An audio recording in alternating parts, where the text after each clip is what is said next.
Audio test. Audio test.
Sorry about that, guys. I just noticed that I had still my microphone muted. Anyway, we'll start again.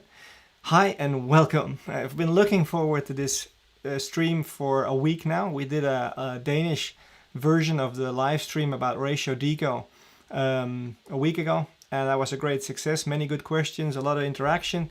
So it's perfect, and it's nice to see all of you join. There's many divers ticking in at the moment, so that's great.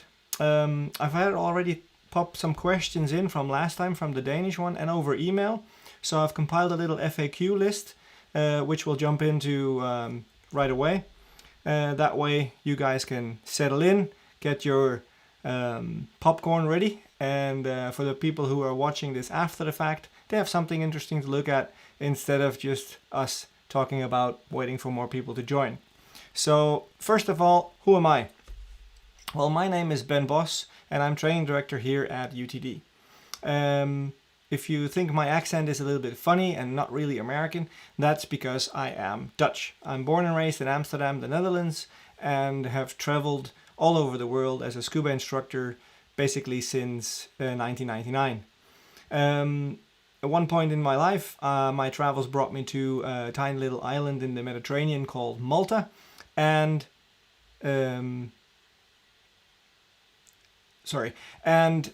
that's where I met a wonderful Danish girl. The Danish girl was working at the time for a company, a travel agency, which the dive center I was working for actually worked together with. So that's how we got to know each other. Eventually we started traveling a little bit further together, some other countries, until she said I want to go back home to Denmark. And I'm like, well, can't be a beach bum all my life. And I moved to Denmark and have been there ever since. We're now married and have two small daughters, one of 7 and one of 3, who are at this moment asleep right underneath where I'm sitting. So I hope I don't wake them up. If they do, they can say hi. Anyway, that's enough about me. Personally, my diving background, well, I've been a diver since I was 12 years old. I was introduced by my uncle into diving, and I've never let go. Then when I became an instructor or a dive master first, of course, then I was intrigued from almost the very first moment. I became an instructor first to help out my local club. Then I went on a holiday and I spoke to a dive center owner, and he jokingly said to me, "You should come over to me and, spend a season here."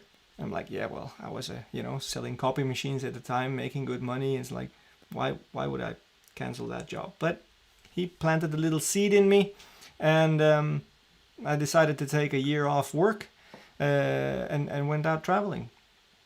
And I've never looked back since. So that's how I ended up in Denmark now. I came into contact with UTD very shortly after they actually started. I think I came in contact with them in 2010, 9-10. And I was actually intrigued by UTD and by the whole concept of the way they were teaching through Ratio Deco. The Ratio Deco class was actually my first class I purchased through UTD as a instructor candidate back in the day. So it was very nice.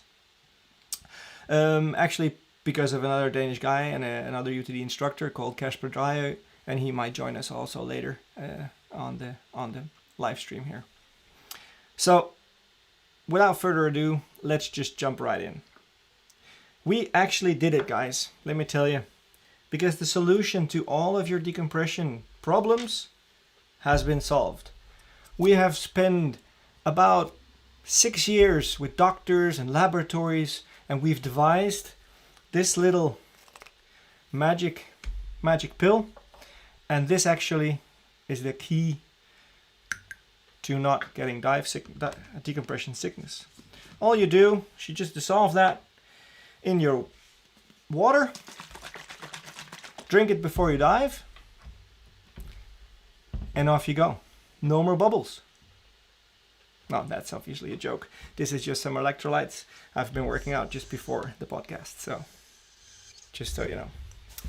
No secret pill, no shortcut, no magic bullet.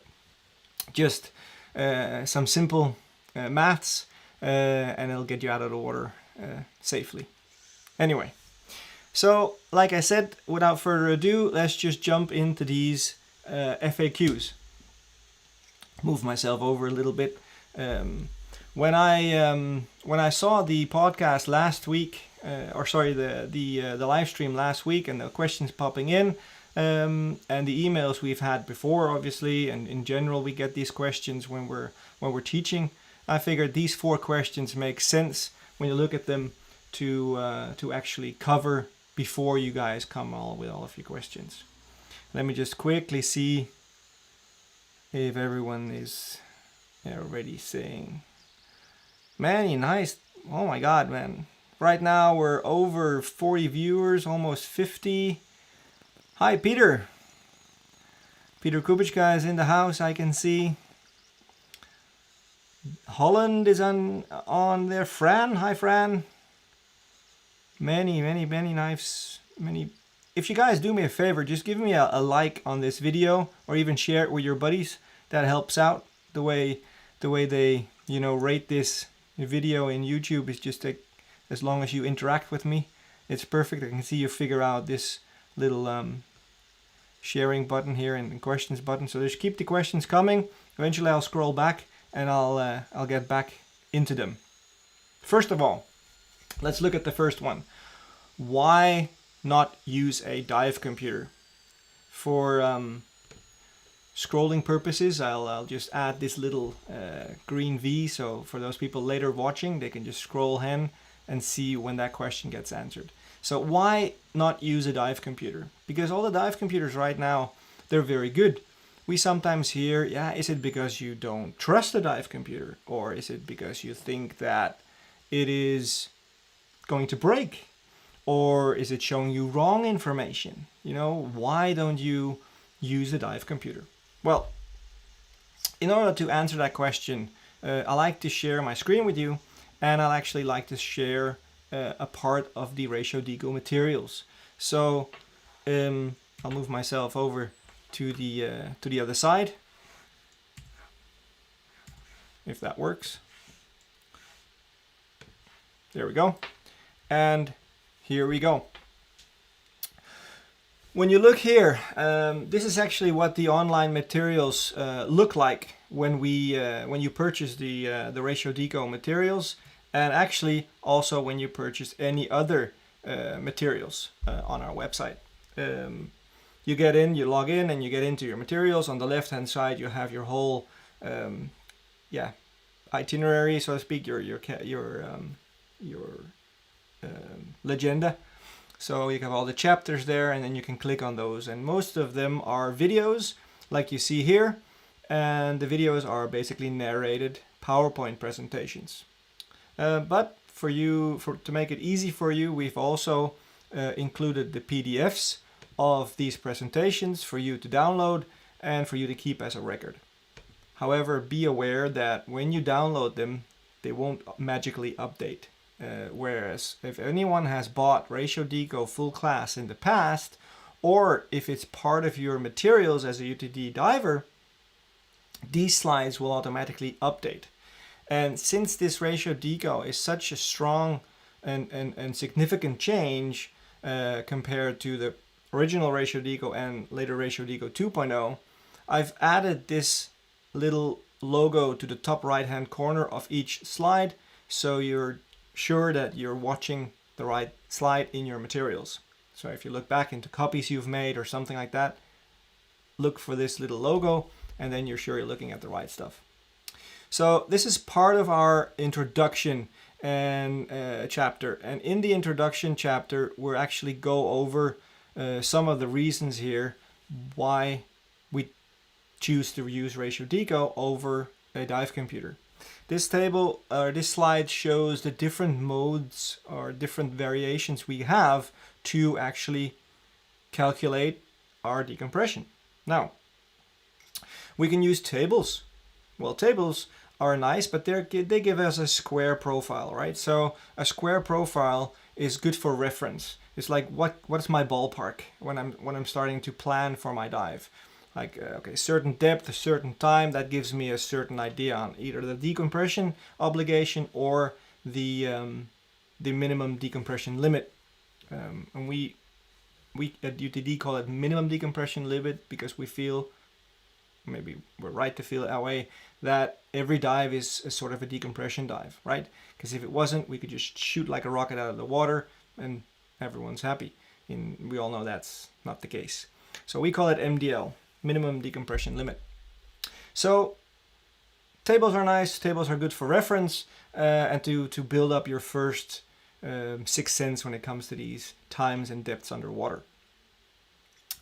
Now, before we go to bullet point number 2, let's look at the PC generated tables. A dive computer, before Trimix computer and more advanced computers came out, all we had was to use of a PC or a computer, like a laptop computer-based or desktop computer-based software to plan our dives. And though they're perfectly fine and easy to work with for the most part, all the earliest ones, they were kind of a mess. They were in DOS, in Windows DOS, so it was a bit of a hassle. But later they came easy to work with and very graphical and very easy to get some numbers that you can take off the screen and write down on your slate or on your wet notes or whatever you were using.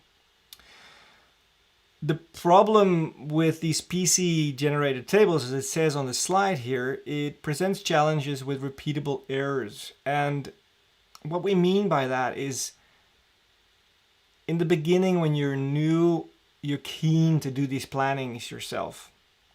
And when you dive with the same group over and over again, what tends to happen, I'm not saying you do that because I know for sure that some of you watching out there have seen the name, some of you I know you don't do it this way, but believe me, I've seen it plenty of times, and maybe in the past I was actually guilty of it myself.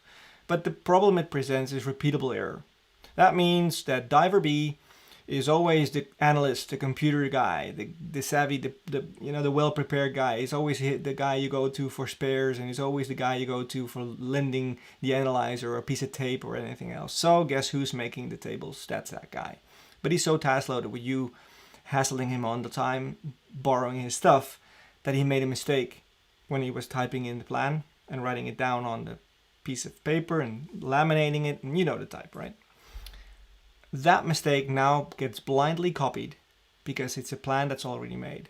Diver B, or whatever we call them, made a mistake, and it's now being copied by the rest of the team. And just like a computer being, set up or programmed or planned or, in the setting changed, once that's done, it's very human to not question that again. When nothing apparently obviously is wrong, you don't question that setting or that number that's written down. As soon as it's on paper, it's like Moses coming down from the mountain with his tablet, and that's the law. So in our minds, PC generated tables present challenges with repeatable error. Now, coming back to the dive computer. Dive computer validation is problematic. When dive computers are put on the market by manufacturers, they go through testing to get a CE stamp, at least here over in Europe, in the European countries. However, these CE markings don't test the validity of the actual part that you're using the dive computer for the most part, when you buy a dive computer. And that's the algorithm, right? So there's no validation on how good that dive computer is to predict decompression risk.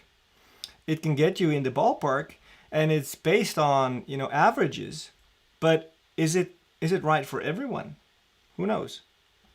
And you have to know that the CE for these dive computers is only based on the actual sensors on this dive computer. So that means the depth sensor, the temperature sensor, the timing device that's inside, and that's it basically. Maybe some battery life is tested and all that sort of stuff. But because a dive computer is not listed under the CE regulations as personal protective equipment, they don't undergo these testing because it just simply doesn't exist. So why then not use it? If it works, we don't like to just put all our eggs in that basket, and we'll come to that in a minute later. But if we just blindly trust that number, we might be setting ourselves up for problems. Not because the computer is wrong, but because we blindly trust it implicitly regardless of what it says. And what it says depends on you. You're the person who puts the settings into that computer. You're the person who forgot it on one trip or on one dive and then take it with you on the next. All that sort of stuff is in the computer. And the fact of the matter is, I think the third bullet point on this slide is very interesting. And that's 80% of the type 2 accidents that are registered by DAN, Divers Learning Network, are made by divers using dive computers or tables within the limits of those computers or tables. So having a computer on your wrist is not a clear safety net that guarantees you won't get bent and you won't get decompression sickness, because 80% of the people who did were wearing a computer. So what's the main reason then? Why do we not want to use that dive computer? Because if it works, right? So, I mean, why not? Well, we would like to give you, as a diver, a view behind the scenes. And that means that even though your dive computer might show you information that is correct, we would like to give you the tools using Ratio Deco to let yourself be the judge of what is shown on your dive computer. Now, imagine if you're not able to validate what your GPS in your car tells you, would you trust it implicitly? Right. So imagine you're driving on the road in a city, and you cannot see out of your windshield. It's blacked out.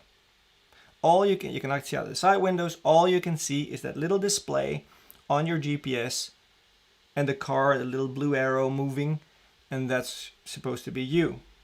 Then your GPS tells you turn right now. Would you do that?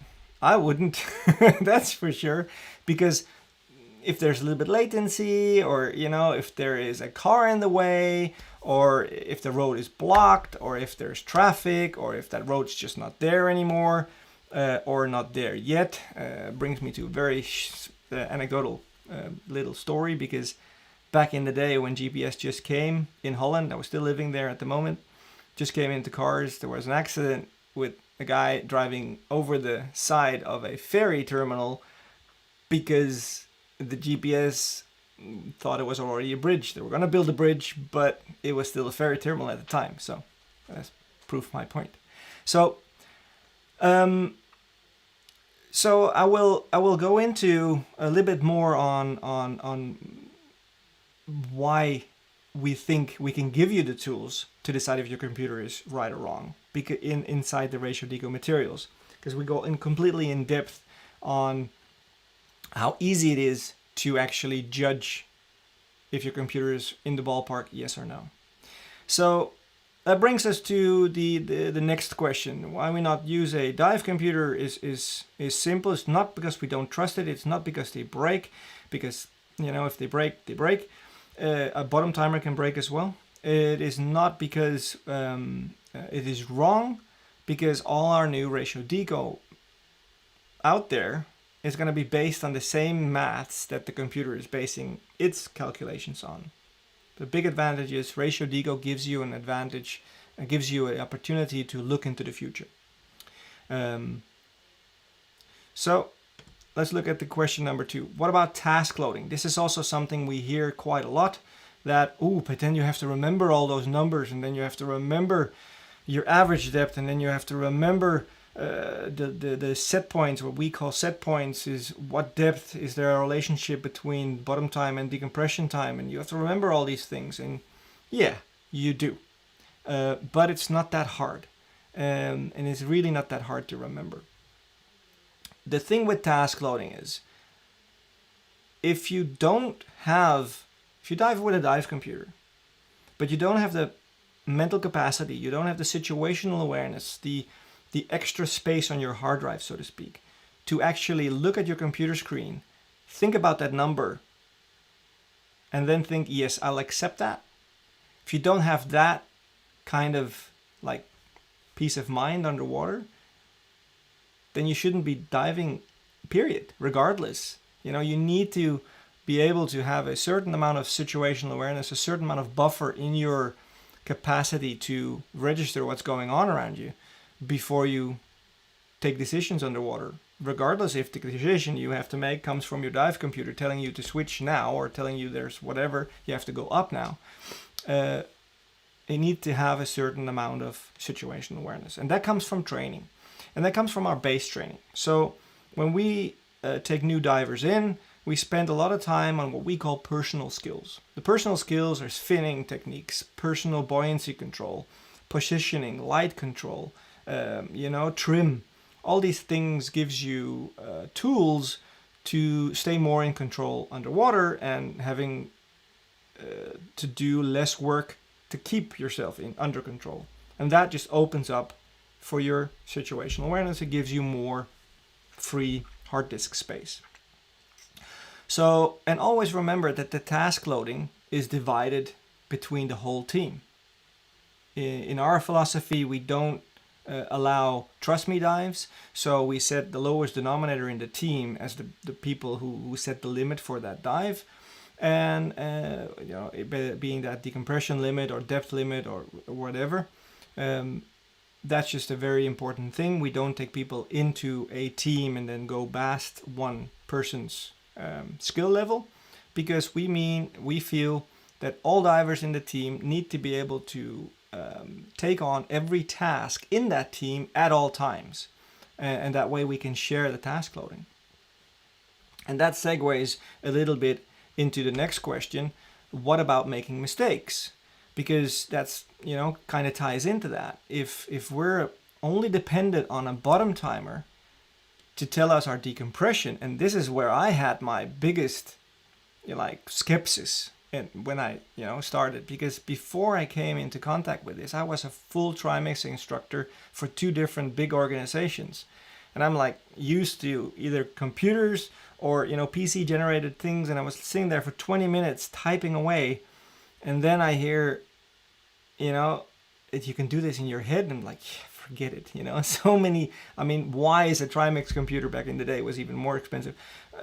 Why are they so expensive if you can do it in your head? You must be joking. But I'm the kind of person that if I see someone does it, I feel like, okay, if he can do it, I can do it. Maybe that's why I signed up for a full triathlon at age 43, but I don't know. Anyway, so I got into contact with them, and I started looking through the materials. And that's when I realized, okay, wait a minute. I start connecting the dots. It's like, okay, this, because, doing this long enough, you get certain sixth sense about, okay, a 60-meter dive for 20 minutes, it takes about an hour in total. And you feel these things, and you start calculating it using Ratio Deco, and it's like, okay, wait a minute, that's a lot easier actually. And then you start going deeper and deeper, and this, the blanks get filled in, and it becomes easier. But I'd still had that skepsis, like, okay, if I'm relying on myself now to do these things, and maths have never been my strong suit. I can give you the number of my math teacher in junior school, and he can tell you. But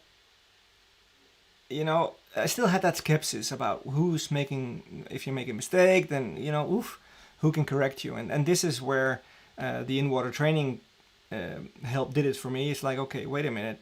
In UTD, we have a saying, divers can make a mistake, but the team can't make a mistake. And it's because of the fact that when we use Ratio Deco, we are obligated to keep our brains switched on during the whole dive. So even though we have the Deco captain telling us, okay, we're gonna go up, we're gonna, when we reach a certain depth, he says, hey, we'll stop here, we'll stop for this level, and we'll do decompression, that's the hand signal for decompression, for 2 minutes. And he waits for confirmation from the team. And then the first teammate thinks about it, looks at his bottom timer or computer or whatever, and he thinks, yes, I agree, decompression 2 minutes. And the third guy does the same. If, however, the deco captain had made a mistake and said, hey, we're staying here, decompression 1 minute. And then the guy thinks, wait a minute, no. We went longer. We need for 2 minutes. And then the mistake gets corrected. And that's where the magic happens. That's when the team works as a cohesive unit and catching each other's mistakes.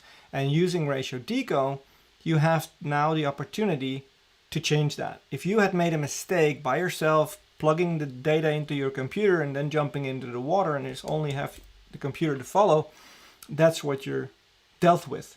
And I myself have made that mistake in the past, jumping into the water with a dive computer that's showing nitrox on a separate screen, very fancy, and air pressure with this transmitter and the thing.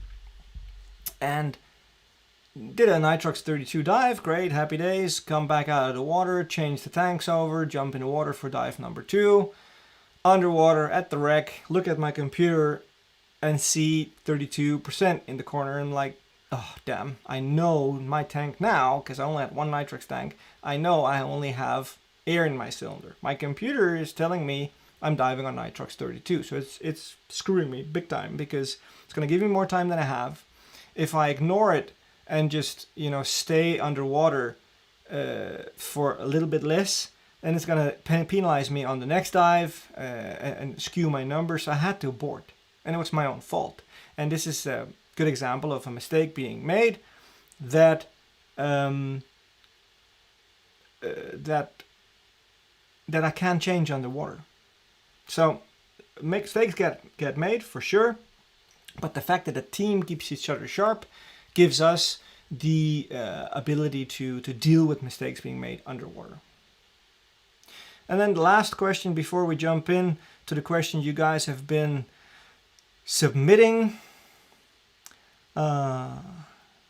Perfect. It's pumping up there. Just keep them going, guys. I'll get to them eventually. Let me know if you run out of popcorn. We'll give a little break so you can refill.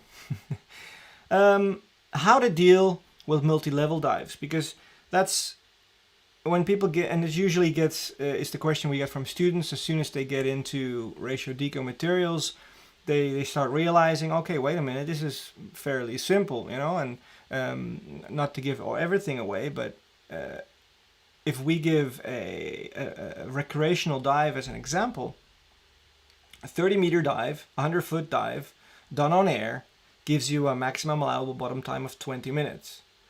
Now, to calculate our MDL time from that is just very simple. Every time we move up 10 feet or 3 meters, we can extend that time with 5 minutes. So if I'm not diving the 30 meters, but diving at 27 meters, which is 90 feet, I can just go 25 minutes instead of 20 minutes.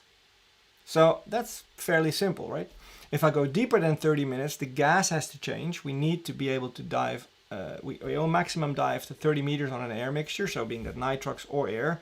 We need to use Trimex 2525 because of gas density, but that's another talk. But then we just take 5 minutes away.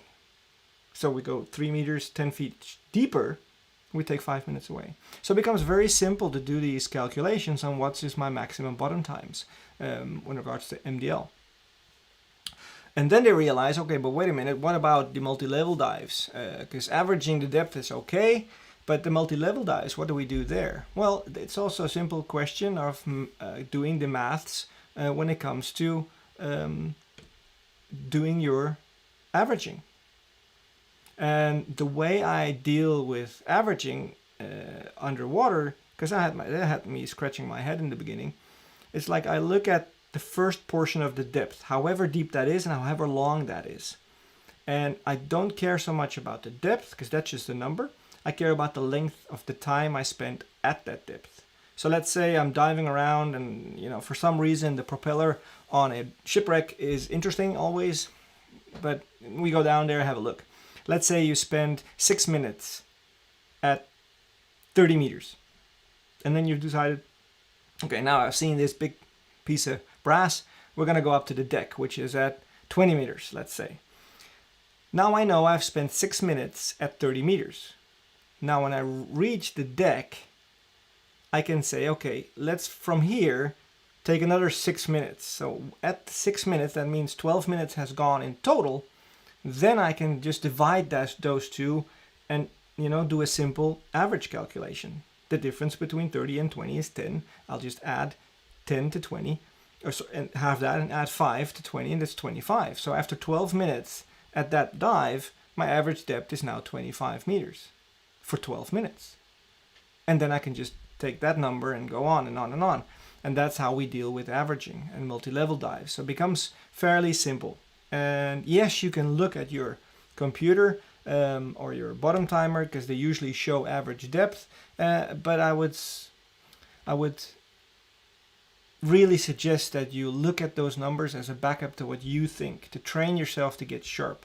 We've made a video on this on our YouTube, or several videos on our YouTube channel on how to look at your instruments. And at UTD, we truly believe that all the instruments you take with you underwater should tell you something that you probably know or can very closely guesstimate. And that's regardless if it's a compass, an SPG, a computer bottom timer, a PPO2 measuring device on your rebreather. You should all be able to know that the number it shows you, or blinks it's showing you, that they make sense. As long as you keep that in mind, you're safer than not. I mean, if you blindly trust electronics underwater, you either haven't dived enough because they fail eventually, or you're just, setting yourself up for problems, because what if something's off, So how do we deal with multi-level dives? That's that. When we move back to this screen. Now, let's see how many people came up with some questions here. I think a question came in actually before we started last week about what is the difference between the UTD Ratio Deco strategy and the GUE Ratio Deco. Here we go. Mr. Nachtduiker. I'm assuming it's a Dutch guy. So I can screw everyone over and just talk Dutch from now on, but I don't think that'll be very well perceived. But that's a very good question, because Ratio Deco has kind of been adopted by multiple agencies. And Ratio Deco, what I know for sure that UTD also holds in high regard is the fact that they train thinking divers. So let's not try to compare these things number by number and minute by minute and depth by depth. Oh, but they'd use 2 minutes there and you use only 3 minutes here and 1 minute there. And, that's not the point. The biggest strength of Ratio Deco, regardless of the organization teaching it, is the fact that they actually have a hidden agenda, and that is making you an aware and thinking diver. So, kudos for GUE. They were the first spin-off from the WKPP project, and it's actually their Ratio Deco was born. They were experimenting. They actually found out a lot of things that we now take for granted by doing actual dives. And back then in the day, there was even less known than there is now. And right now, there's not a lot known about decompression. There's a lot of conjecture and there's a lot of guessing and a lot of maths involved. But we keep learning about how the physical body throws curveballs at previously made assumptions. But these guys were diving with their physical bodies, dives that were much deeper and much longer than anyone else was doing, and anyone else was willing to test with. So when the foundations were laid for the original Ratio Deco, Andrew Georgitsis, the founder of UTD, was involved with this, and I really take pride in the fact that we are now today in 2021 still using that adaptation, although it's evolved. Because another strength of Ratio Deco is it's very simple for us to change it. I changed slides based on current knowledge. And together with a working group within UTD with higher level of instructors, some of them I can see are with us now. Sergi Perez Garcia from Spain, a legend in itself. He was with us when we changed from Ratio Deco 2.0 to 3.0. This guy's got a wonderful dive center, 2 wonderful dive centers in the south of Spain. So if you haven't been there, go and look it up because it's excellent. Sun, good food, good diving, perfect boat. Go down there. So a little shout out to Sergi from the south of Spain. But we've stuck our heads together and looked at, okay, what's new in the industry? How can we adapt to accommodate for the changes that are now, accepted to be more safe or better for us as divers? So what I know about the Ratio Deco that GUE does, I think they still use a bit of the old version, but they've also implemented their Deco planner in their decompression planning. So, which is probably adaptable in another way. But without getting caught up in the numbers, because I don't know what numbers they're using, I think the value is the same, because it just teaches you to stay sharp, and it teaches you to think about what you're doing, and it gives you tools to decide for yourself what kind of decompression profile makes sense, especially when we talk about the more advanced diving. So I hope that answered your question, Mr. Nachtduiker, and otherwise we can shine a light, because Nachtduiker means night diver. We can shine a light on that. Send me an email. We can further discuss this if you want to. Let me see if I missed any questions here.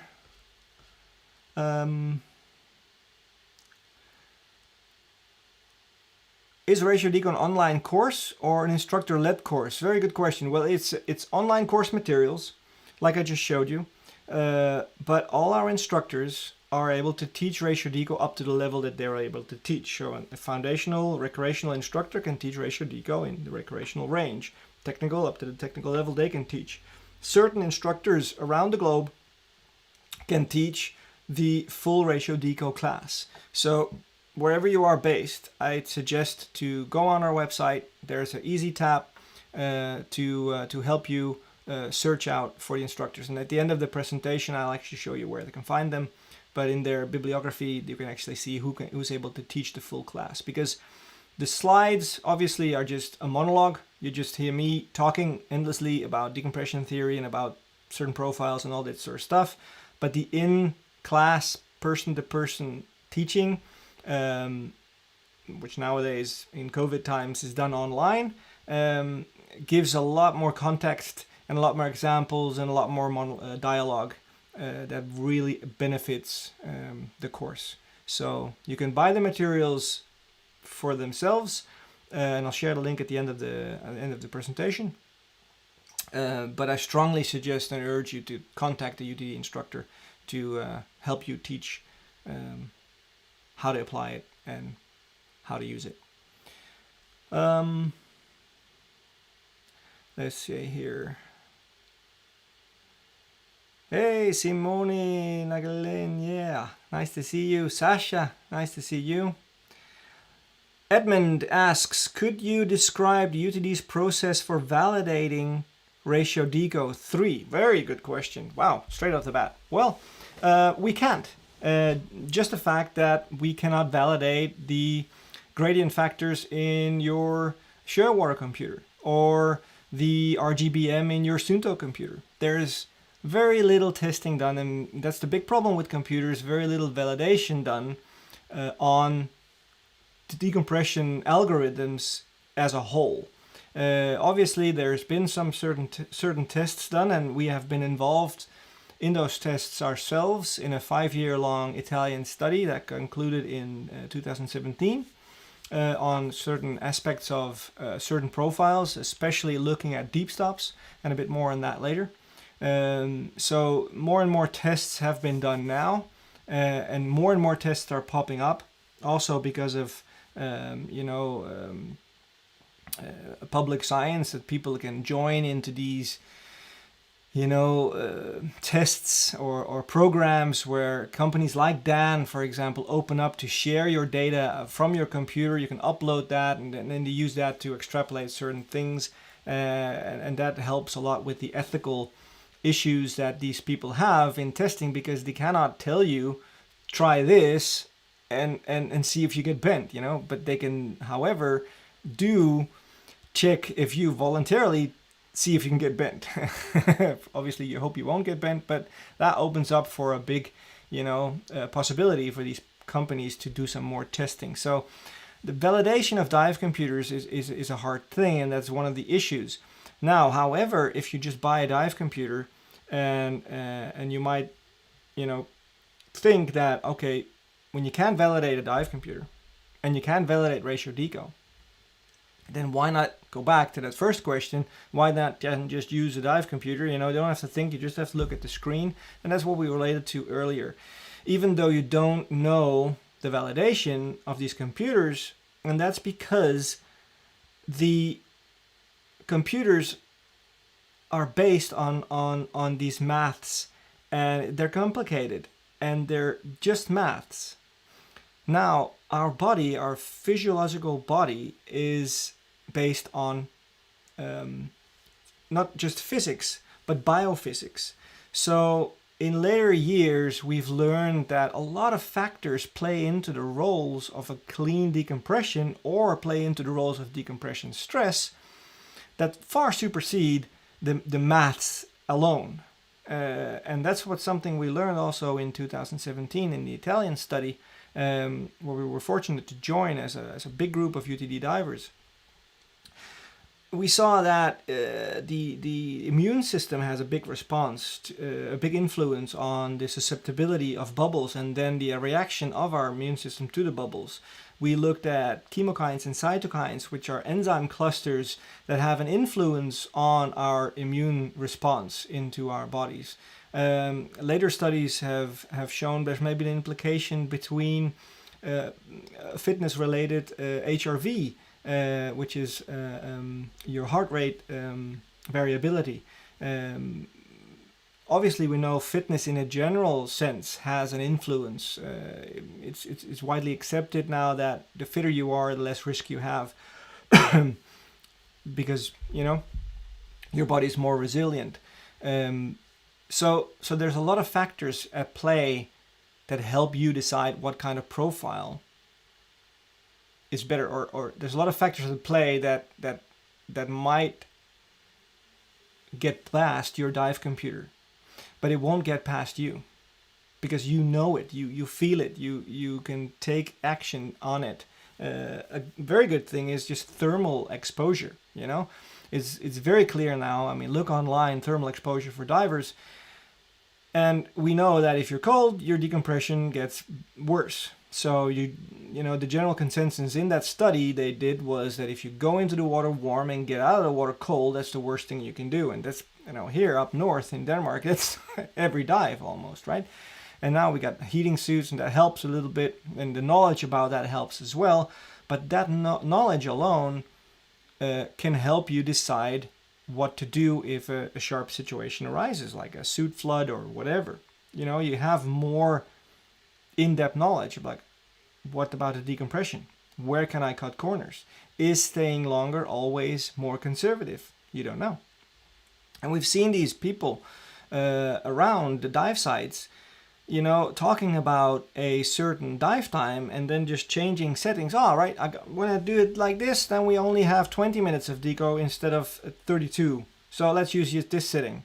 And I'm like, it's all good, but if you can just change the setting on your computer and that means you have less deco, what on earth? You have no idea what you're doing. You have to think about your body is your body, and your body needs are specific, and that's an issue. The next to round up on your question here is within Ratio Deco, or let me see, if you have a little bit deeper knowledge, you can look into the kitchen of the restaurant you're eating your dinner at. That enables you to know more about the food that's on your plate. we are all different. Every diver is different. And in one of the slides in the presentations in the materials, I also stated that every diver doing the same dive on a different day is different. You know, if you have a dive you do over and over and over again, that dive might be perceived by your body as a different experience every time you do it because you're different. And, you know, it's very easy to draw that conclusion when we think about alcohol. You know, sometimes you drink a glass of wine with your dinner and boop, nothing there. And then another day you meet someone, you drink a glass of wine on a terrace, you know, back in the day when we used to go out and socialize. And all of a sudden that one glass of wine just hits you like a ton of bricks. And because we're different from day to day. Narcosis is the same thing. We can sometimes feel it, sometimes don't. And having the knowledge of what the cook is preparing gives you a better idea. Now, is it for everyone? Does everyone want to know, hey, this tastes nice, I want to look in the kitchen, what's in this? You know, no, maybe not. And that's all great. You know, we're all free to choose how we want to dive. And I think the value or the great thing about the new Ratio Deco 3.0, it is very close to what your computer actually tells you underwater. And we'll finish off with that at the end of the presentation here, or the end of the talk here. But the materials or the way of calculating decompression now reflect more what's accepted to be right, and that gives us the opportunity to validate ourselves, and we don't need to validate the computer or the algorithm or whatever strategy we use. So I hope that answers your question. Where was it here? Edmund. I hope that was it. Let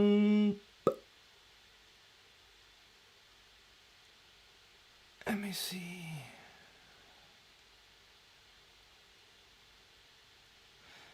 What if I like to dive at altitude? Is there a correction factor for Ratio Deco like on a computer? Loich Mazet. I hope I didn't butcher your name. What he's asking is there a correction factor for Ratio Deco for altitude diving? At the moment, no. And at the moment, all these computers, they all show, they just do a very simple mathematical equation to get that easier calculated. It's something we're working on, and it's something that probably will, you know, come out eventually. I don't know when, don't know where, but there's, I mean, if we're talking about validation and how little testing there has been done on the dives we're actually doing at sea level, forget about dives done at altitude. It's even less. It's like a little bit portion of a little bit of portion. So if you're doing altitude dives, be very prudent and basic with your research. And basically, the higher the altitude, a good rule of thumb is the longer the shallow stops needs to be, because the linearity or the exponentiality, I should say, changes when we start getting closer to the surface. It's no longer the same exponential pressure gradient we see when we're at sea level, and that's the biggest caveat. So be careful at altitude. At the moment, we don't have a set Ratio Deco rule for altitude diving. So everything above, let's say 300 to 500 meters, should be considered altitude, and should take your own precautions for that. Yes, so what have we more here? Style diving from Italy, and the guy behind it is a UTD instructor, Marco Alberti. Thank you very much. Marco was also involved actually in the development of Ratio Deco 3.0. Thank you very much. A question from Dutch. Deer diving for all. Hi, nice to know you're in the house. How about Ratio Deco on PSCR or MECCR rebreathers? Is UTD adjust the levels based on mixes and PPO2 dives versus open circuit deep dives? Very, very good question. Remco, I assume that's you. Very good question, and a very simple answer. No, we don't. Because we at UTD use standardized gases. The standardized gases give us an average PPO2 of 1.2. And when we dive our rebreathers, we like to keep the set point also at 1.2. So the same average depth will equate in, or the same average PPO2 will obviously result in the same average PPO of the inert gases that's being absolved. And yes, they fluctuate a little bit, and especially when you do non-deep, max deep dives. That means if you're doing a nitrox 32 dive and you're not at 30 meters where the partial pressure is 1.28, then there's a little bit of a penalty there in theory. Yes, but we don't adjust for that within Ratio Deco for PSCR, MCCR. They're very close to each other, and as long as you keep the standardized gases, you know, within the range of their supposed use, you're good to go. So that makes it easier, makes it also a hell of a lot easier for team diving. So I hope that answers your questions there.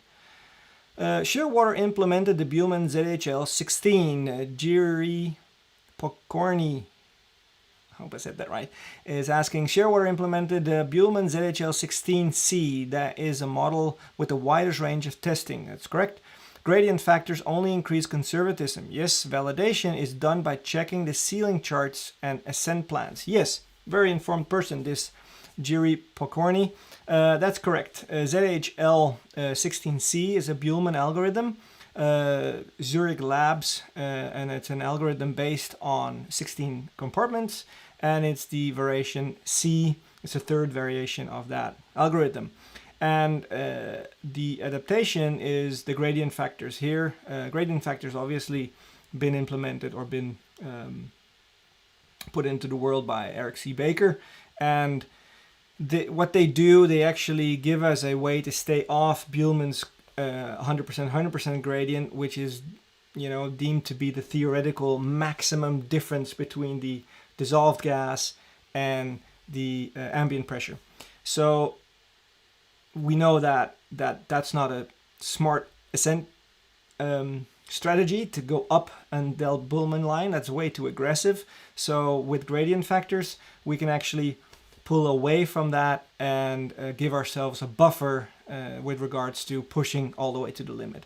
An easy way, I mean, in the materials we go completely in depth on the Ratio Deco, on the gradient factors obviously, but to give you a layman's term, if you think about the maximum gradient, the Buhlmann 100% gradient, as the maximum grip of your tires on your car in a corner. So if we can quantify that in some number, let's say in kilometers per hour, at a corner that is a certain radius. Let's say that's 100 kilometers an hour.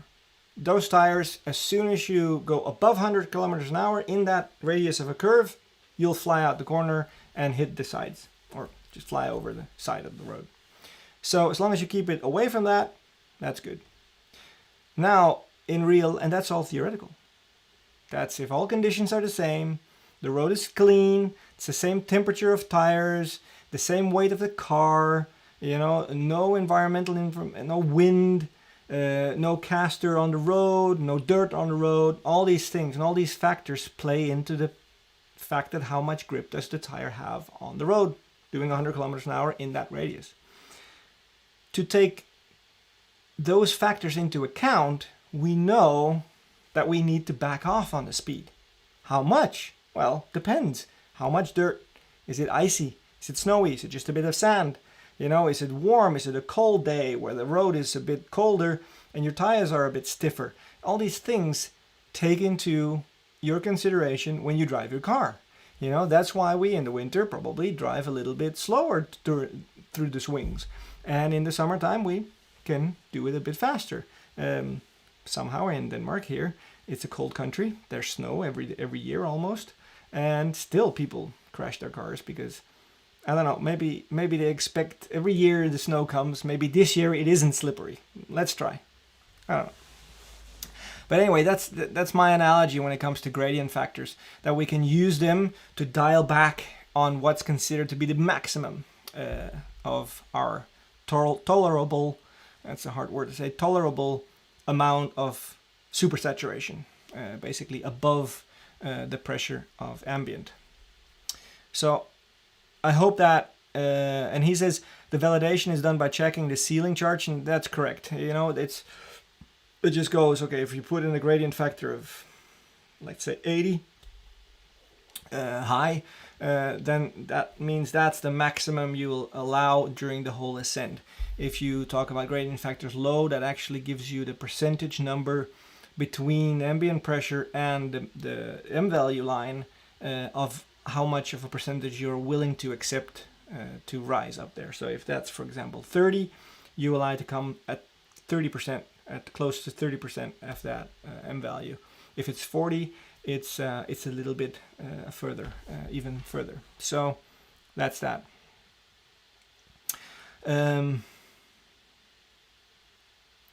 Yeah, Sergi says it only happens in Spanish wine, that's for sure. Let's say, hello from Divergente, also in the south of Spain, with Inma. Nice to see you. Inma is a legend, especially when it comes to apnea diving. Amazing what she can do on a breath hold. And little side note, I was actually down in the south of Spain teaching a tech course some years ago, and after the tech course we decided to was actually teaching that with Rivamar, and then Inma was there as well, and we decided to give these newly tech certified a little sneak preview in the cavern area of Cave del Aqua, a beautiful cave in that area. And Inma is not a very big person. She's a bit smaller than me, and that's saying a lot. And she's this tiny little Spanish girl, right? But she's strong like an ox.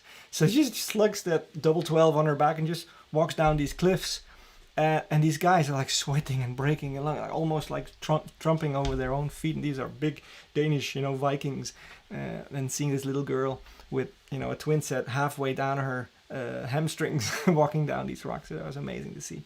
So stay fit out there, guys. It helps you out. Jerry again, what's the concrete difference between Ratio Deco 2.0 and 3.0? Yes, very good question. I'm gonna just keep that in mind. Difference, here we go. Because I feel that makes more sense to keep that further down. We're now in an hour. In a little bit, I'll take one more question, then we'll do a little bit of break so we can go to the bathroom and get a popcorn refill, and then we'll come back to that question. So I hope it's okay, Jerry. I'll ask them to answer that in a minute. Great. And he also asked Jerry, what's the next plans of development of the algorithm? Yeah, I'll take that with you at that same time. Morgan Ames, what are the standardized gases for the depths? Yes, well, it'll be too long of a list to just name here. They're in all of our materials almost, but they're based on a partial pressure of 1.2 on average, B, a maximum density of the gas, and that's why we don't condone diving deeper on a gas mixture of air deeper than 30 meters. And then we'll try to keep that gas density at that level by adding helium. So we use air, we use nitrox 32, we use 2525, we use 2135, we use 1845, we use 1555, 1260, and 1070. So those are all the gases in their respective ranges as well. So and again, it's based on gas density, it's based on narcosis, and it's based on PPO2. And also, it makes it a lot easier for gas fillings. If you take our gas blender course, you'll see that filling, you can do trimix blends off your head as well, and you can blow the minds of the people you get the gas with. Let me see here. See a trend for higher low gradient? Yes, more on that in the difference between Ratio Deco and Victor Reich is asking that, and yeah, there's a little hint it's going in that direction, definitely. Alrighty.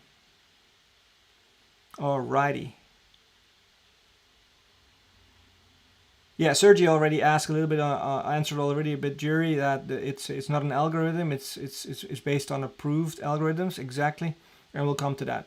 I say it's now 2 minutes past 9. Let's give a little break. Let's say we meet back here at 10 minutes past 9, exactly 8 minutes from now. That's the first exercise. See if you can tell time. That's a good step into Ratio Deco. And then in 10 minutes past 9, we'll pick it up where we left off. Keep your questions coming. I'm gonna do a refill here, and then maybe a little toilet run, and then we'll see you in 7 minutes now.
All right, welcome back. Hope you all still there with me. Let's attack these next questions. Here we go. Where's it? Jerry, I think he a question. Yes. What's the concrete difference between Ratio Deco 2.0 and 3.0? And then he said, what is the next plans of the development of the algorithm? Well, I saw that Sergi already answered that for me a little bit, and the fact that Ratio Deco is not an algorithm. And, you know, we might be talking semantics here, but it's not, because what we've done when we looked at changing the Ratio Deco from 2.0 to 3.0 is we looked at the current state of affairs, basically. Now, to go a little bit further back, when we changed Ratio Deco from the original Ratio Deco, UTD Ratio Deco, to 2.0, it was on the basis of the fact that the findings from the Italian study showed certain immune responses to our deep stop strategy.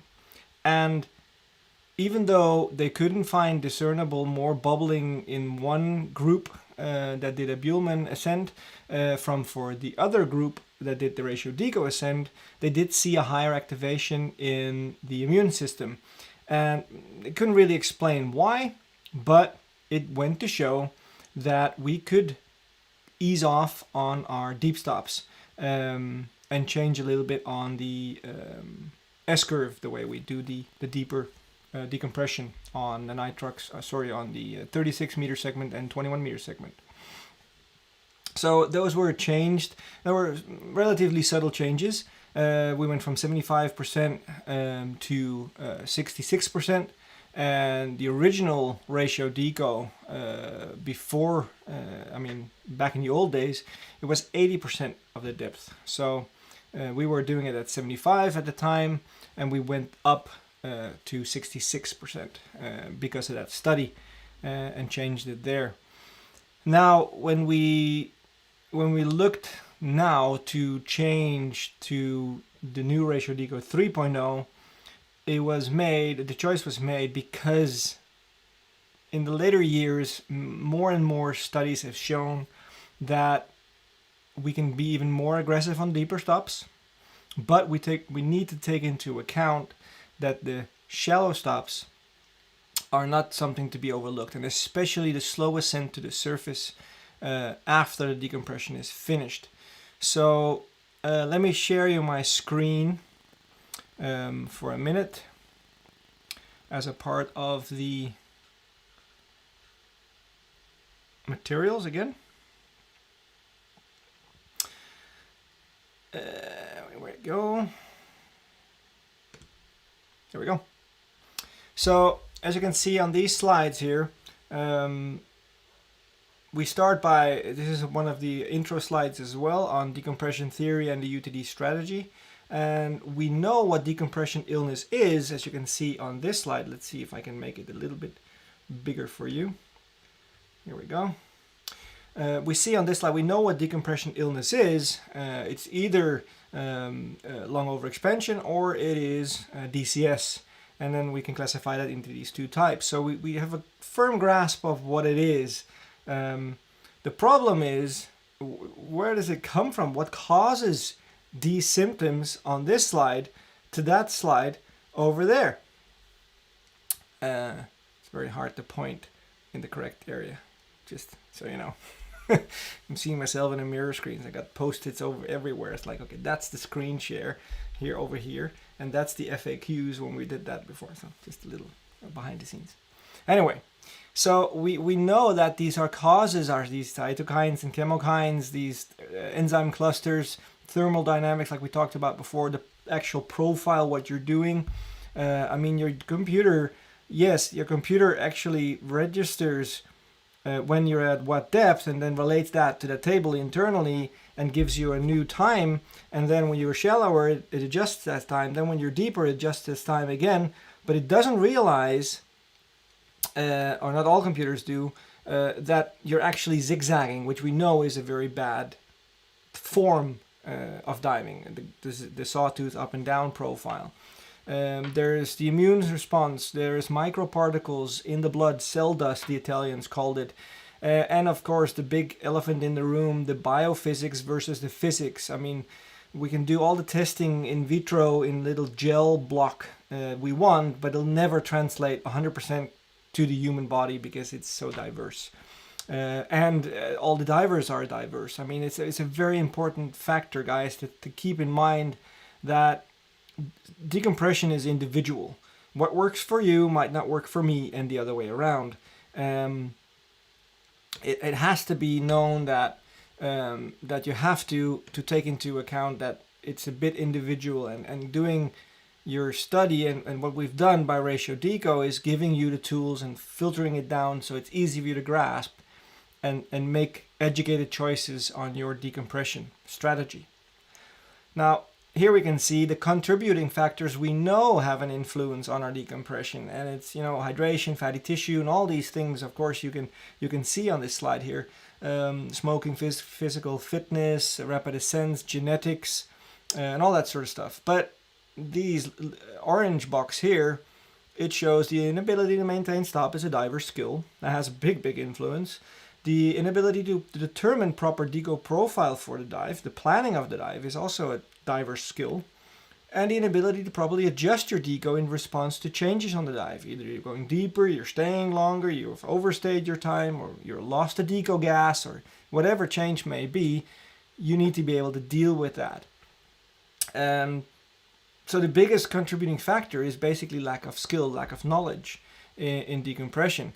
But that to say that everyone who gets decompression sickness did it wrong is wrong per se. That's not the case. Because we know, think back, 80% of the people who followed their dive computer and the dive tables got bent. So there are some physical disorders we need to take into account, and it's part of the individualism as ourselves as human beings. And two of them are a PFO, patent foramen ovale, is something you might have heard about, and it's basically a little tiny hole between the interior walls of the right and left atrium. And you know, I'm not going to go into depth what it is, but it's basically a bypass mechanism for bubbles that, you know, might come up within divers to bypass into the arterial side again of our circulatory system, and we don't want that. We want them on the venous side. That way they can be filtered out by the lungs. And the bubble formation on its own is not to say decompression sickness. It may be a contributing factor, but bubbles on its own is not enough to say that you can get bent. Tests have shown that certain people get bubble formation after a certain dive, and they do the same dive another day and they don't get bubbles. So bubbles on their own are not a clear-cut sign of decompression sickness. Another physical anomaly is called an IPA, interpulmonary shunt. And this is basically a tiny little bypass of your capillaries that bypass the alveoli, the gas sacs in your lungs, where the gas exchange finds or happens. And what an IPA does, IPAVA, interpulmonary shunt does, it lets those bubbles go past, as you can see here, the alveoli, and that's obviously not a good thing. The PFO, if divers are diagnosed with that, can be fixed. IPA, unfortunately, can't be fixed. That's just something that's there, and it's usually more of a factor when we're talking about higher exertions. So one of the reasons we need to keep our exertions to a minimum after a dive is because of the risk of this shunting of the gas in the bloodstream. So when we know all that, and we know all these signs and symptoms of decompression sickness and blah, blah, blah, and we all know that the denial, I think, is the biggest symptom, right? That can't happen, never happened to me because I'm Superman. When we know all that, we need to take into account that the algorithms that are out there don't take this into account. These are human factors. There is no computer on the market, and to this date, that can actually measure inside your body what is going on. You know, there's no physical treatment or no physical measuring device that can actually do that. Now, certain manufacturers are taking that to the next level, adding chest strap, heart rate monitors, chest temperature sensors, and all these things, HRV, heart rate variability, although not in diving yet, but after the fact. All these things are taken into account, but it's hard to compute because it's hard to put a baseline on that data. And it's all based on feelings. And we know for a fact that even your mental stress, your mental situation of that on that time can have an influence on your heart rate, and that can have an influence on your chemical balance of hormones, certain hormones in your body, and that can have an effect on your immune system. So there's a lot of factors in there. So when we look at these bubble models and gradient factors, to segue into your next question, is the gradient factor of that's been accepted now lies within that range between 3085, 3080, 3075, and the research has shown that probably a more aggressive deeper end, so the gradient factor low up here, this is a deeper part of your dive, can actually be, drawn a bit up towards the 40%. So meaning you take your deeper stops and making them a little bit shallower towards the M value line. We can assume a little bit more risk there. We can push that gradient a bit further to the maximum gradient. So we can go into the corner a little bit faster. We know that now. On the other hand, the high factor is misunderstood by many divers. They think that the higher the number of the gradient factor, the shorter your stops are, and the lower the number, the longer your stops are. That's a result of the curve that changes, but it's not the same. And it's important to realize that distinction. So the 80% high value is basically telling you the maximum allowable distance between that ambient pressure and M value line during the whole ascent. Nothing more, nothing less. Due to the exponential nature of the calculation of these models, if you have a lower high number, stay with me, you get longer stops at the shallows. That's just a fact on how they're based. So when we're talking about these deeper stops, brings us into this next slide, and that's deep stops. This is a picture of Richard Pyle, the guy who first made that move towards, Pyle stops. And what are deep stops? Now, deep stops is just, it's a term that has been debated and chewed out and boiled into soup on the internet for years. And it's a bit like, okay, you can't drive too fast. No, that's right. But what is too fast? No, too fast driving is just dangerous. Yes, okay, but what is it? And that's the same with deep stops. The way to make this story short, the way we view deep stops, especially now here in Ratio Deco 3.0, is we look at it as a slowing of the ascent when we reach a certain depth. So instead of making hard stops, and that's what we did in the past, when we were planning with software, we would just plan with the software, see where the software gave us our first stop, look at that stop depth and the deepest depth, half that, and put an extra deep stops of 2 or 3 minutes in there as sort of like a break in the middle. And that doesn't work. We know that now, but we didn't know that then. So the deep stops in our case, and I'll come back in a minute on exactly how we changed that from from 2.0 to 3.0 is a pushing on it. That's why there's a boulder here. So look at it. If you're starting your ascent, you've decided, okay, I want the gas that has been absorbing into my body, I want to get it out. And the way we do that is by two mechanisms. We can create a gradient difference by just ascending in the water column. That means that the pressure around us, the ambient pressure right there, actually falls, and the dissolved gas in our bodies has a higher pressure than the ambient pressure, and it becomes super saturated and then starts off gassing. Now compare that to pushing a boulder uphill or pushing a car that's stopped. To get that car to roll is hard. To keep it rolling is easier. And that's where the balance comes in. If you push too hard, you fall on your face and the car rolls away.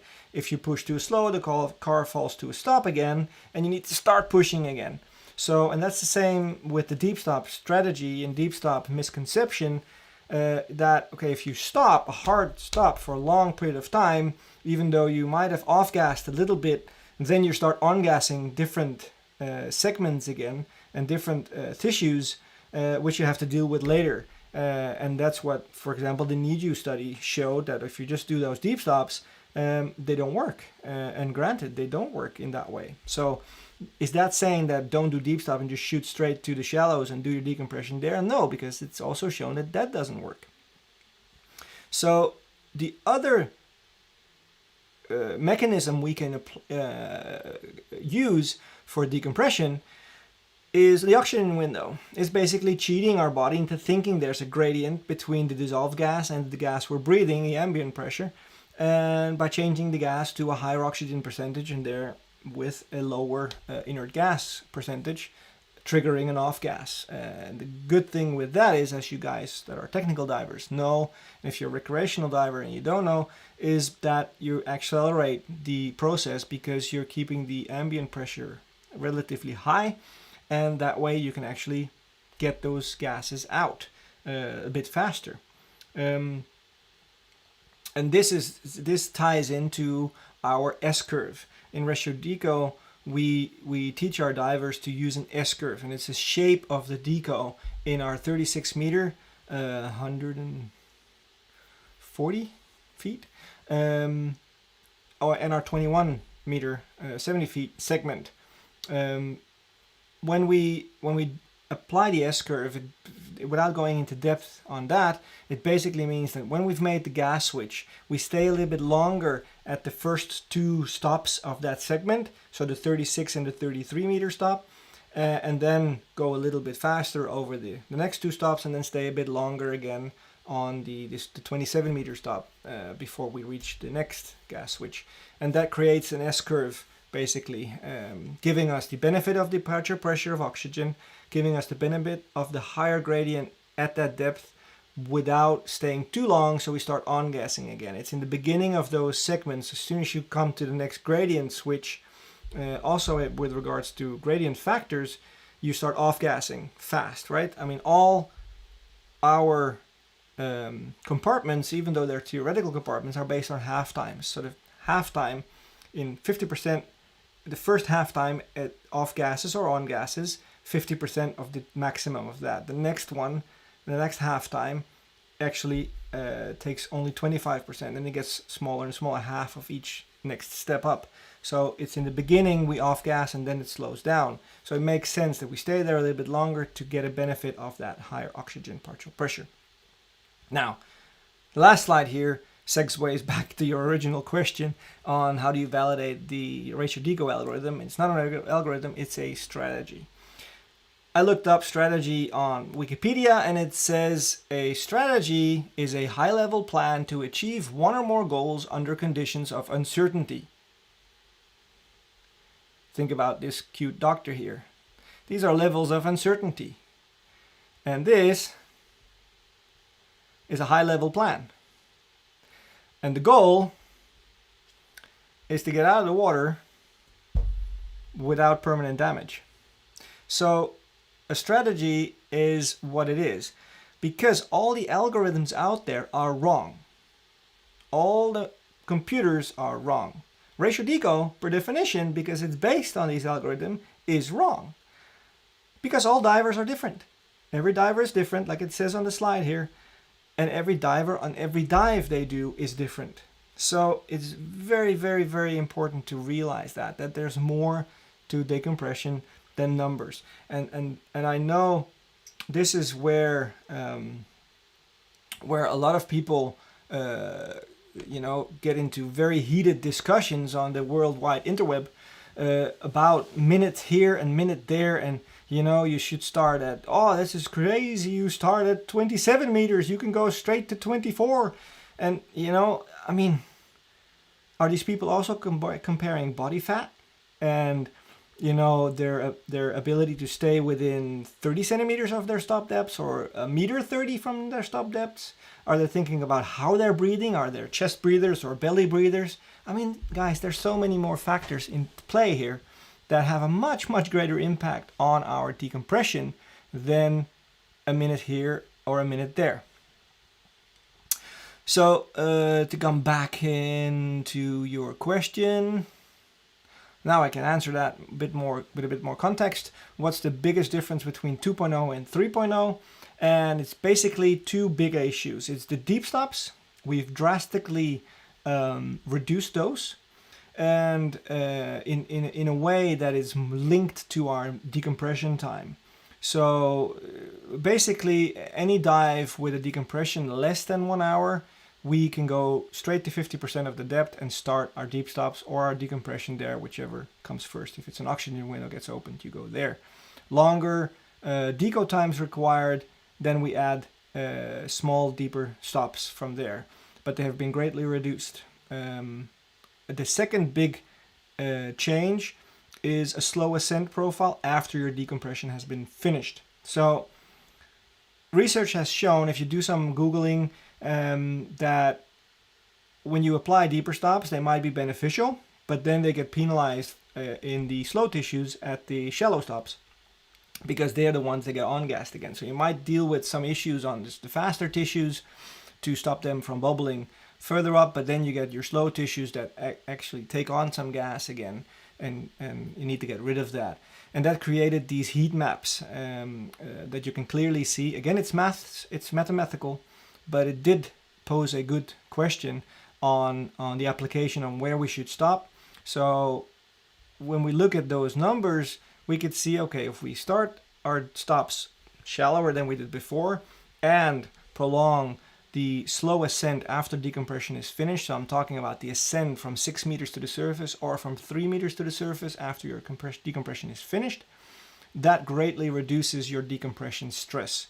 And that's why we made those two drastic changes to 3.0 versus 2.0.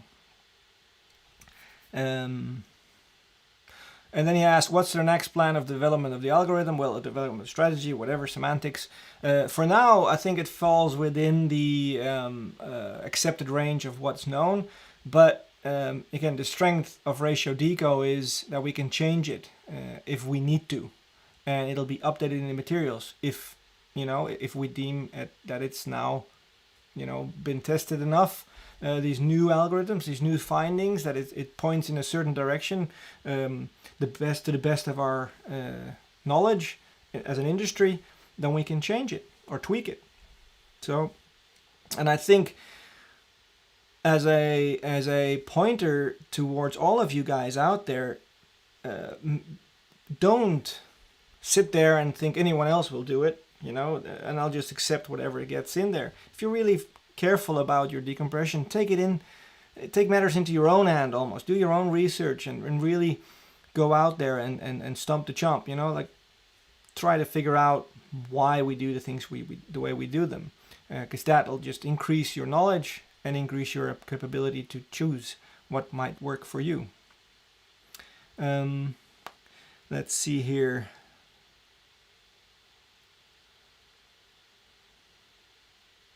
Cool. Jiri as well. You're an active dude, guy. I love it. Keep them coming. I wish there were more people like you. Come on with the questions. There's no such thing as a stupid question, only a stupid answer. So just keep them coming. Regarding conservatism, is the Ratio Deco still derived from VPMB plus 2. Yes and no. It's a balance. When we're talking about VPM and the gradient factors, if we really want to put numbers on the table, then when we reevaluated what the ratio Deco way of calculating comes up with numbers for our stops and decompression times, it more mimics a 40-60, 40-75 gradient factor. And in the shallow dives, the recreational dives or the shallow recreational tech dives, it still resembles a lot of the VPM B plus 2, conservatism plus 3 in certain factors. And that has to do with the fact that there's a bit of a discrepancy between VPM in the deeper dives with regards to gradient factors in the whole range. So in the shallow dives, they track very nicely, but as soon as you go a bit deeper, they pull away from each other. So and that ties into our adaptation when we added the deep stop strategy, the new deep stop strategy based on decompression time. Because the deeper you go, the more likely it is you have a longer decompression, and that puts you in another segment for the deep stops, staying more true to the 40-60 gradient factor than to the VPM. So the answer is yes and no. In certain dives, it mimics VPM B, or VPM B plus 2, and in certain dives it doesn't. So I hope that makes sense. René Krikke, one guy from Holland, I guess, based on the last name. Yeah, he asked the question in Dutch. He asks, why are you talking about a PPO2 of 1.2? In the books, I read 1.4 with a maximum of 1.6. You're correct. The 1.4 is the maximum for bottom gas, and the 1.6 is the maximum for deco gas. The average partial pressure of the gas we use is 1.2. So, and that relates also to our decompression gases. So, for example, all of our decompression gases, except for oxygen, obviously, because that 1.6 at 6 meters. But if we take nitrox 50, for example, on a 21 meter dive, it starts at 1.55 and it ends at 0.8. So the average is 1.2 on those stops, especially when we do the S curve. And the deeper stops, the deeper deco gases as well. I mean, nitrox 32 at 30 meters has a partial pressure of 1.28. So they're all close to the 1.2. But we still consider, the same as NOAA does, as the maximum of being 1.4. The reason why we don't run our rebreathers at 1.3 like many others do is because we believe that it's beneficial for our lungs to reduce that partial pressure a little bit over the long run. So I hope that answers your question, René. Jimmy, hey, nice of you to join. Say that in the future, I love that already, even though I haven't read the rest of the question. Say that in the future we have devices to measure the individual diver's physiology. Can we determine the diver's most optimum deco profile? How do we align that with team diving philosophy? I think you hit the nail on the head there, because that's always in the back of my mind. As soon as you get some kind of probe, and I hope it's not the nasty kind, you can take with you on a dive that determines your decompression stress, team diving kind of goes out the window. But then it's all it kind of segues into a more serious note, and that in reality it does, right? I mean, if we teaching you to look at yourself as a individual person from dive to dive and really look into yourself, how am I feeling? Am I tired? Am I cold? Did I do a stressful dive? Did I build up a lot of CO2 because I was working on the bottom? All these things play into our, come into our bag of decisions we use to plan our decompression.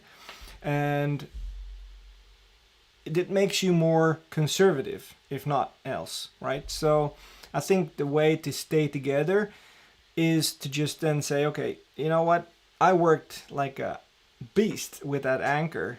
I want to add a little bit more time in the shallows. I feel really, really cold. I want to get out of the water a little bit faster. a little bit more aggressively because my decompression is going to get worse and worse and worse. And this is a very controversial topic because, the first thing you learn, if in a cold dive, you need to add more. It takes some dive times away. Add plan as if it was 4 meters deeper. That's great. And then and that works. And that's a good philosophy. But then a lot of technical divers, they flip it around and say, okay, if it's then cold, I'll just make my decompression longer. And it's like, well, that might not be the right strategy because the longer you stay in cold water, the worse your decompression gets. And you might need to take another strategy there. So yeah, the future is bright, and if I see how much my watch can track me when I do my swim, bike, run thing, it's amazing. It measures my oxygen saturation while I'm sleeping. It measures my movement while I'm sleeping. It measures my heart rate variability. It measures my level of stress based on all those factors together, my breathing rate and everything else. So it's crazy to see what they're doing. I guess that diving is still such a small niche area that the research is not, or the companies aren't invested in developing those kind of data for divers yet, but I'm sure it'll come. Let me say here, there is a question here from Victor Reich. I see the trend for a higher low gradient factor like 3080 to 5080 or more away from the supplement deep stops. Ratio Deco is going in that direction? Well, like I just explained, yes it is. It actually has taken that direction. And now it resembles more 40-60, 40-70, something like that, depending on the dive you're doing and how much deco you're actually doing. But yes, that is the consensus. One thing is these heat maps you're seeing. You see also these other representations of bubble formations when certain gradient factors are combined.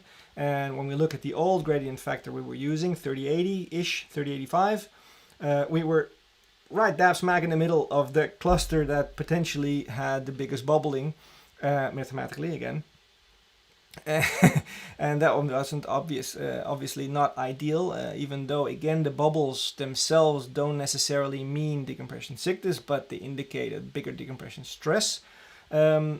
Now we fall out of that big cluster and more into the mathematical safe zone. So that's that. I mean, yes, we're moving away from that in regard to these changes. Let me see any more questions here. Did I miss anything?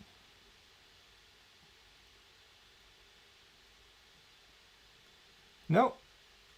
So far, so good.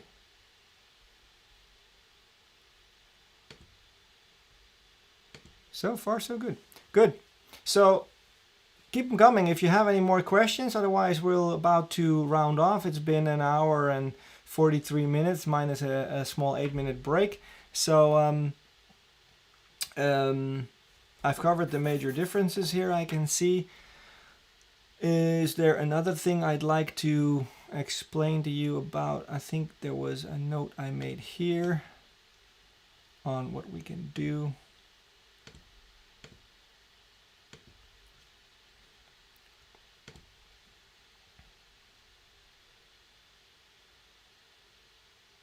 Yeah. So when we think about all this rounded off, and you've decided, okay, I want to use some time to learn this Ratio Deco stuff, regardless if you're going to use it or not. The materials are relatively cheap, especially when you think about the amount of work that went into it, and the online teaching or even in-class teaching when we're allowed to go into classrooms again is also relatively cheap, especially when you compare it to these Trimix computers that are out there. And honestly, without insulting anyone, it blows my mind that people blatantly and without a second thought spend thousands of dollars on a shiny computer and just trust it implicitly, change the numbers without looking in the manual even on what it explains. I mean, Shearwater, and You know, granted, they're a perfect piece of equipment. They make fantastic computers, and I really commend them for you know, explaining a lot of things about decompression. If you go onto their website, it's a wealth of knowledge, and please do so.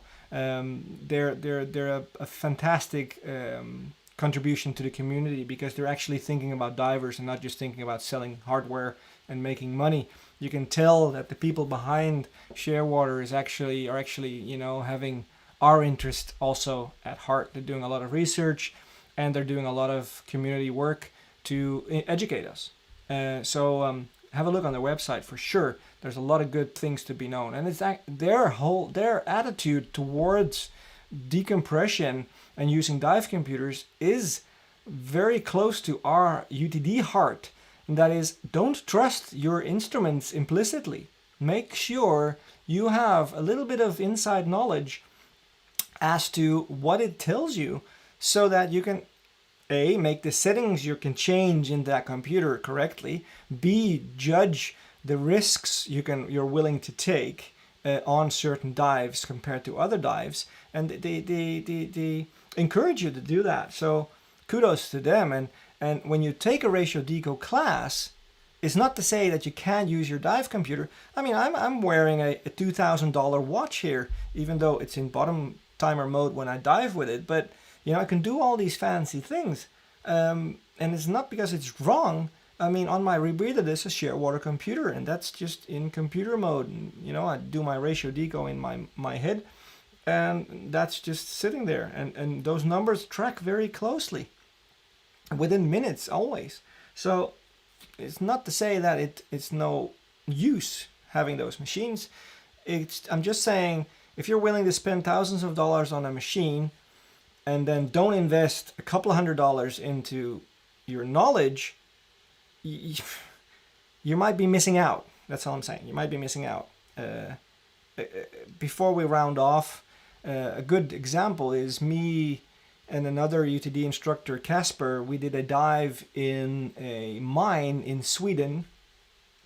Fantastic adventure. Look on our YouTube channel. There's a little video vlog type thing about that experience.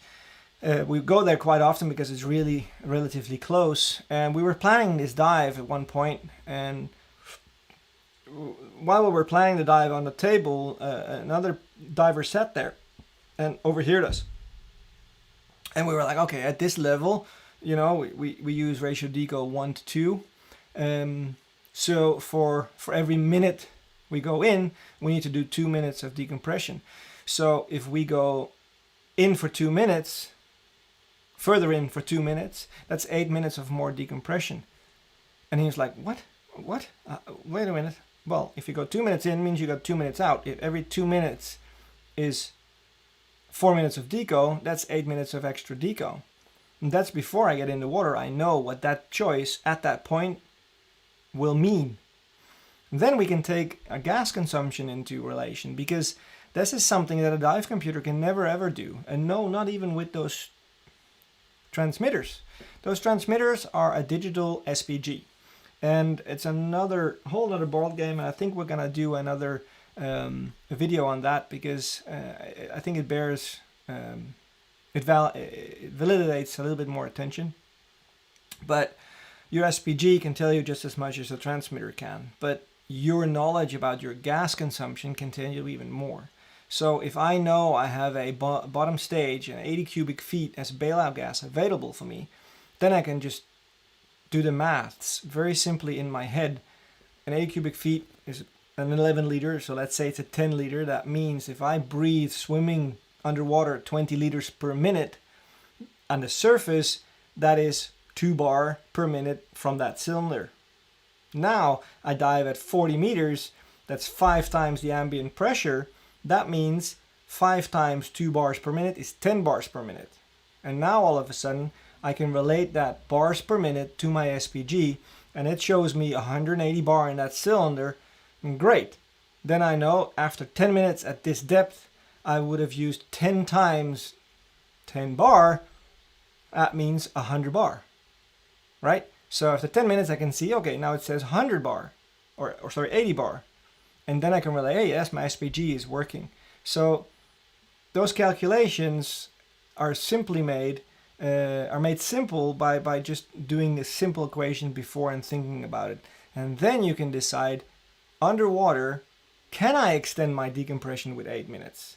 Because if I do my decompression, it's another depth example, but if I do my, in a 1:2 ratio deco, if I extend my decompression with 8 minutes, that means I have 4 more minutes in the 21 meter segment and 4 more minutes in the 6 meter segment. Do I have gas enough for that? And because the gas maths, as you know, is fairly simple, it's just basically taking the average between the 21 and the 9 meter stop.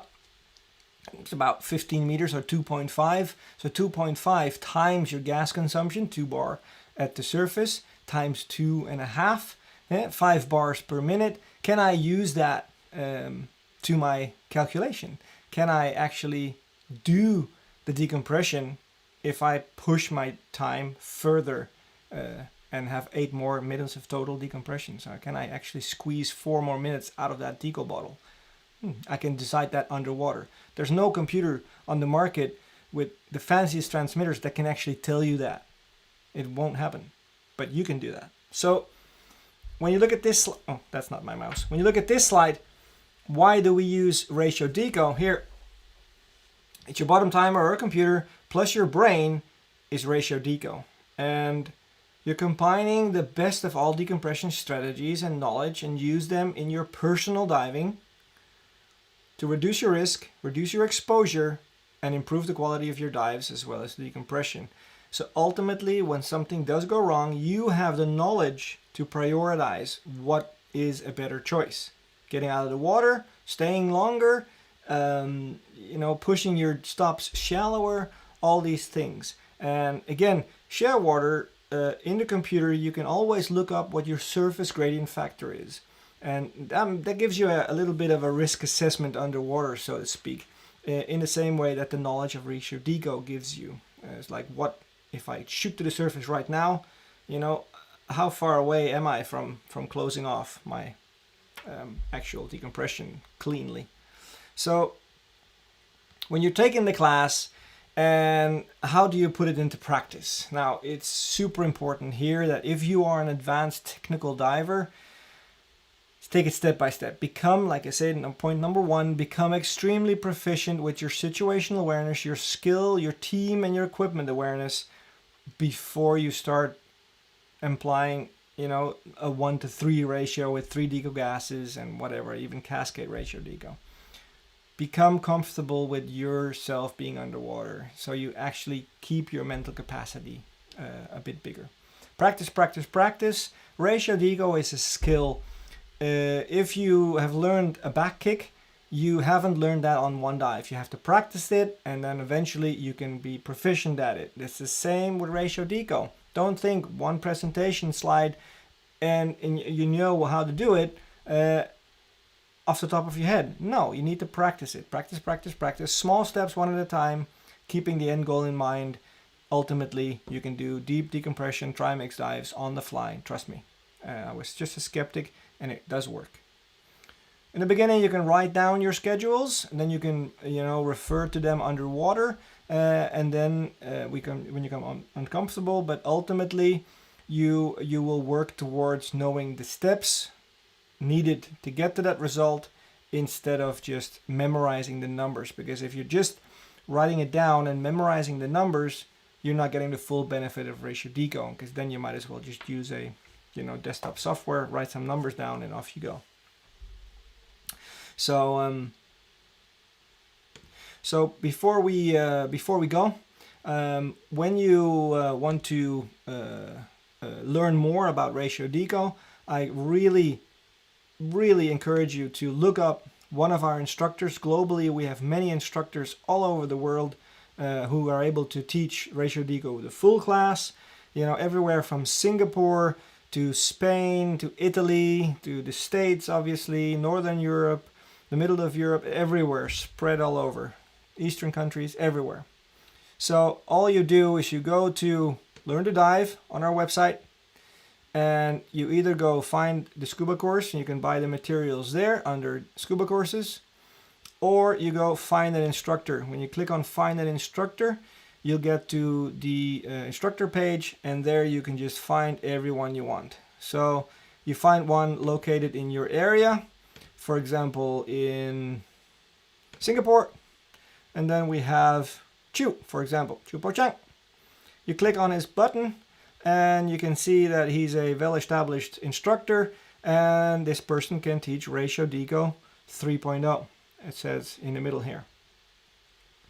And then you can contact Chu Po Chang on his contact information, and his email address is right there, and he can set you up with a course. Or you can go to dive centers, and that way around find a dive center in your area where you can actually get some education. So don't hesitate to contact either us or your local instructor. They're more than willing to help you in any which way they can. In industry, it's a super tight family, so don't be hesitant to give them a shout and see what's going on. I'm sure they'll be happy to talk to you and see what they can do for you when it comes to your education. Being at Ratio Deco, being at essentials classes, whatever. Like it said on the website, will help you become an amazing diver. Alrighty, guys. I think so far, let me see if there more questions came up. Mr. Nachtdiver, yes. The night diver again. If you dive Ratio Deco 3.0, how do you dive with someone who's trained with Ratio Deco 2.0 or uses Ratio Deco from another organization or another computer? Or are they compatible? Well, if the person using Ratio Deco 2.0, encourage them to upgrade or have a look at their materials, because they'll be updated automatically. Contact their local UTD instructor. Get to know the latest and greatest about Ratio Deco 3.0, and you're good to go. This actually reminds me of a question we also get sometimes, is how do we relate or how do we deal with people diving with a dive computer? And that's the same thing. I mean, do you ever ask that question? Hey, what dive computer do you have, and what setting do you have? Is it VBM+2, or do you use gradient factors 3080 or 3070 or 5050, or what do you do? People hardly ever ask that question, and when they do ask the question, they go for the most conservative part. I'd like to stop at this stop depth and stay for so long, and this is my first stop depth, and I have a time to service and so, and you just discuss this. Exactly the same with Ratio Deco, because you'll find that it's very close together, and really look at it from a more physiological point of view instead of a numbers game. It's based on numbers, but it's not a numbers game. It's a body game. We need to be able to physically decompress, right? I mean, a good example of that is, for example, I train on a road bike for fitness, to keep myself fit, so I know I can do these challenging dives. On my road bike, I have a power meter, and it actually measures how much force I'm putting through the pedals. Sometimes I can push a certain amount of wattage, and that's just physics. It's like pushing on the pedals, and if I stop hard, it shows me a big number. Sometimes I can do it easily and my heart rate is low. Sometimes I can do that not so easily and my heart rate is high. And that has to do with my physical well-being at that point in time. So same thing goes for diving. So if you have someone else diving with a different computer, talk about it, talk about where you want to stop, and you figure it out. And it's super easy. I've never actually find that it stops anyone of diving together. So, Mr. Night Diver, I hope that is your question answered. One more from here is Ratio Deco 3.0 based on the 120 rule or less or more? What kind of 120 rule do you really mean? I'm not sure. Please elaborate. Are there any bottom timers you recommend, is Jiri? Well, yes, I like these bottom timers that are bright, OLED or LED displayed. I love that effect especially for darker dives. If you do a lot of cave dives or murky water dives, the fact that they're always on it always works. But I have to say, the good and trusted, Scuba Pro 330 bottom timer that has no on and off switch, no battery exchange. It just works as a beast all the time until it's dead in about 12 or 15 years of battery life, and then you just chuck it and buy a new one. Those always work and they never break. You never need to recharge them. So I always have a couple of those lying around. So for sure. What I do like about the more fancy bottom timers, like for example, this is a Garmin, one of the latest Garmin watches. The logging capabilities of these things are amazing, right? So if logging is something that you like, the more fancy computers, even though you're only looking at the bottom timer version of it, maybe the logging and all the other functions are still there, and that's great. I mean, this one just pops into my telephone as soon as I come close, by a Bluetooth, poof, and the dive is there with location and GPS location and all that sort of stuff. Very fun.